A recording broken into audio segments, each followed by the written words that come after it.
លើកដៃសំពះអរគុណលោកង៉ែតនេះលោកនាំមកនៅស៊ីម៉ង5តោនដើម្បីសាងផ្លូវថ្មីអង្គក្តីដើម្បីសាងផ្លូវថ្មីអង្គក្តីដើម្បីលោកសាងផ្លូវថ្មីអង្គក្តី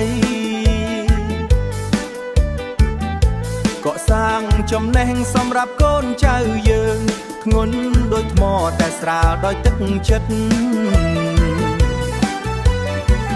កូនឈើ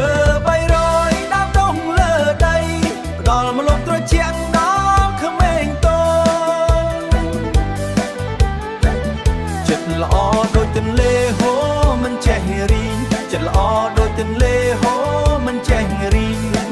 ដាំចំណេះឲ្យរីសពសាលាអរគុណដល់ព្រះយាលោកអ្នកង៉ែតនេះដែលបានជ្រោមជ្រែងដោយចិត្តជ្រះថ្លាដៃទាំងពីរជួយលើកស្ទួយចំណេះដៃទាំងពីរជួយលើកស្ទួយចំណេះដៃទាំងពីរជួយលើកស្ទួយចំណេះឲ្យភូមិយើងមានថ្ងៃថ្មីដ៏ស្រស់បំព្រងមិនមែនជាទៀនតែជាគ្រឹះជីវិតកូនឈើ300ដាំដុះលើដីផ្ដល់ម្លប់ត្រជាក់ដល់ក្មេងតូន